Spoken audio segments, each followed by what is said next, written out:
Welcome to the second battle between Johnny the Dumpling and Tarsonis. Johnny this time got Pergamon as his faction, whilst Tarsonis got Egypt. So Johnny got himself a Scorpio here. These are anti-cavalry killing machines, essentially.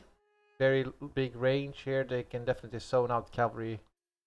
And then he has his 5 units of Pergamese pikemen. They are more armored than what Egypt has taken to the field. But it may not matter. The Pergamese have 4 units of Tarsonis spears, flexible infantry. If the enemy has also Tarsonis spears, they will just pin each other in place, but they will all trade equally. Then Pergamon has 4 units of Tarsonis swordsmen. They have 3 javelins. It is good for Pergamon that he has his spearmen up front. They have more armor than these swordsmen, so these men can take precursors better. Then this allows Pergamon to hurl all his 3 javelins, as the Egyptians only can hurl 1 volley against the supporting infantry or whatever they choose to fire at. So Pergamon has an advantage in the precursor department. However, Pergamon also has 2 slingers. He has to take into consideration that Egypt has elephants. Pergamon does not have elephants, so he must have anti-elephant measures, and these swordsmen do not have it. Pergamon has taken heavy lancers here, and this is a good choice for Pergamon here. These are heavier cavalry, can definitely beat a Sarissa lancer or lighter cavalry. The only thing they lack is speed, but if they only need to be defensive and adapt to the enemy movements, then these men are very good. And of course, once the enemy cavalry has been beaten, you can just hammer the sides and flanks of the enemy. This is the Pergamese army. Let's take a look at Egypt. He has 4 units of Ptolemaic swordsmen, and these men have more armor and are better than the Tarsonis swordsmen of Pergamon. The only thing they lack is the extra ammunition, but otherwise they're superior to those swords units of Pergamon. He has 2 units of Galatian spearmen, and they are definitely better than the Tarsonis spearmen of Pergamon. They just need to be given an attack order. These pikemen have a little bit better melee defense, but they have less armor than what the Pergamese have. But you only need to pin them in place. You don't need to actually fight here, just have them straight in front of them and let your supporting infantry do the fighting. Egypt has himself 2 units of Nubian archers and 2 units of Judean slingers. These archers will be very good against the slingers and lighter targets like the Tarsonis swordsmen. These slingers will be most useful against pikemen or the cavalry. Preferably target the cavalry. You don't have to worry about short pikes against Pergamon. So just be careful about the Scorpio here. Keep the distance with your cavalry. Elephants cannot be affected by the Scorpio, so you don't have to worry about the elephants. Let's get this battle started.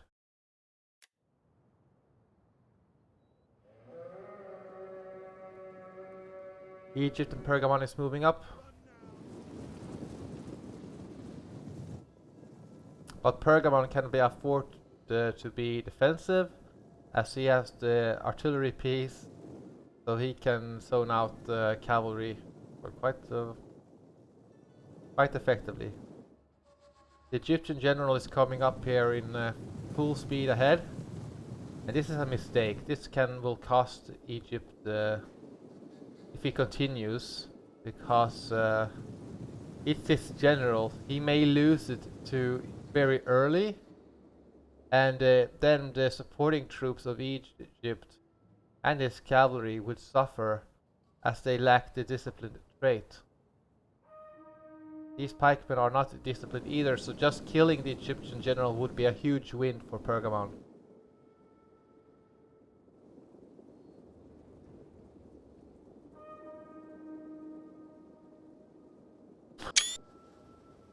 Sorry, I had to sneeze. So what Egypt could be doing right now is just move up these Ptolemaic swordsmen. Let them... Yes, then you need to soak up the damage here by the precursors.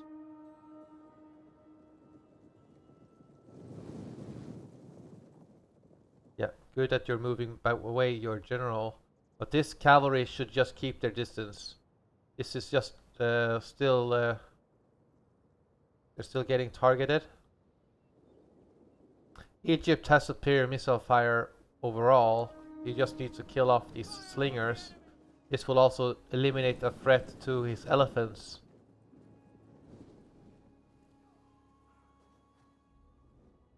Judean slingers are targeting these slingers, whilst the archers are shooting. I think now they've been given an attack order on the slingers also, so Egypt is using his superiority here. Move up the pikemen up to here, but do not commit. Do not commit here. Just keep them there. Move these swordsmen if they have hurled their javelins to the flank, so that you're ready. This cavalry is taking damage, so Egypt is doing a mistake here by going... He needs to stay on his side and wait for a good time to charge. Attack on one side, but leave one side defensive. Stay here, form a pike phalanx. Neither of them are forming a pike phalanx, but this could be a trap by Pergamon, as this man has more armor. Yep, this was a trap. Form back. Fall back these pikemen. Galatian spears can commit here. The slingers should start firing at the Pergamese cavalry if able to, or try to get the Oxybelis. You can maybe put the flame. Shoot this Oxybelis, it is hurting your cavalry very badly. Keep the cavalry back. Egypt's cavalry is faster, but it's also weaker than the Pergamese cavalry, so they cannot allow themselves to get engaged here without infantry support. The Egyptian pikemen are losing. They are not in phalanx against a formed line of pikes. They should retreat here, it's too late. It's too late to form a pike phalanx now because you're already committed, you're already taking damage. So that you will lose this pike fight now.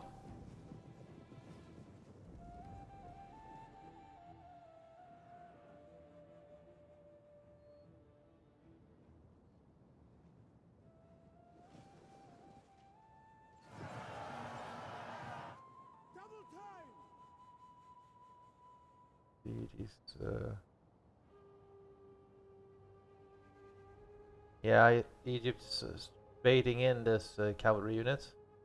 Now it's a good time to charge whilst Pergamon realizes the danger and moving out. Johnny is very active within the multiplayer community of Divide et Impera, so he has a bit more experience. So yeah, Egypt charged in here with his cavalry against these Tarsonis swordsmen. He may kill the swordsman, but it just gives Johnny the mobility advantage. Egypt is losing his pikes. These swordsmen are charging in, but they are losing. Egypt did manage to get in here. He could move, like form up column here, moved in here with the swords, then charge the rear of these Pergamese pikemen. It would have routed this unit at the very least. But it's good that his Pergamon, Egypt is using his missile supremacy here quite well against the Pergamese infantry. He needs to have infantry support in order to kill the cavalry of Pergamon. These elephants are denying these Oxybelis its use, so that's good.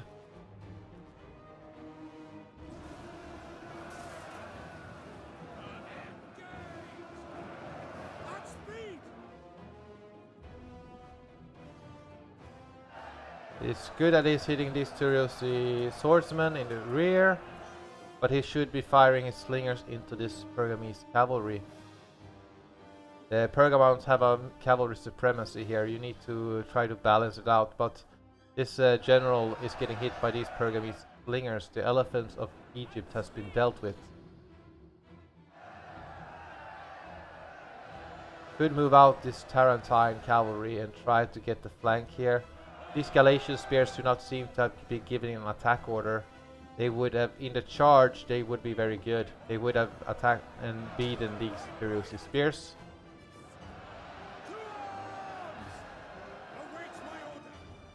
Good job of Egypt here to hit this flank here. This will melt these pikemen quite well.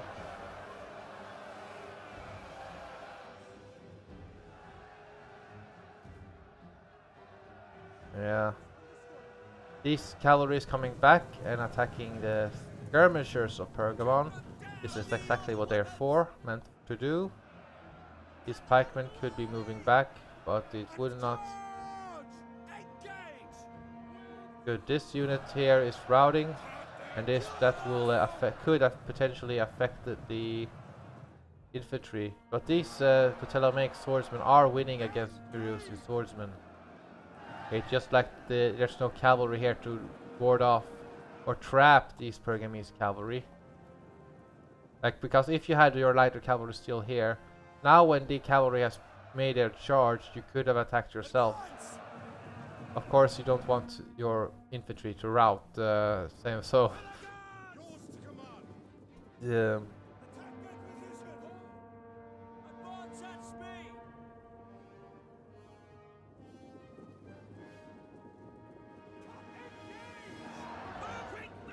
these swordsmen need to pull out.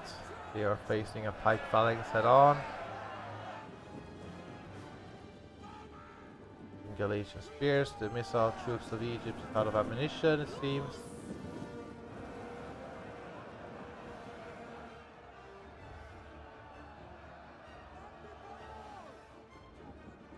You don't charge a pike phalanx head on with the missile troops. You may not think that it matters and that it's hopeless. And yeah, these two swordsmen would be able to target you. The Egyptian general got shattered by the slingers. These Ptolemaic Tyrusi swordsmen are now forming up into dense columns. It will give them cavalry resistance if there was any cavalry around, but it isn't available to them. This will allow them to easier maneuver and give space for enemy cavalry to get their charges off. Now this Tyrusi swordsman will go into this gap over here. These Tyrusi spears are getting a good flank charge on these Akontistai. These Tyrusi swordsmen will definitely deal with missile infantry in a melee fight. And this general has scare ability, so he can like pop it on this this archer and rout it. This may not be the best target, but the rout will affect all other infantry units. The Tyrusi swordsmen are charging into these missile troops.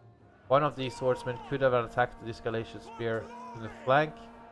It is now winning because the Egyptian player has realized that this unit was not attacking. And that's exactly what's happening here. These swordsmen are coming into the flank of these Galatians. And now these Galatians are wavering. The Egyptian general is dead.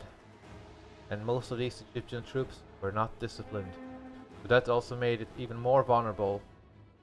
Because the Egyptian general could have been killed by the Oxybilites very early.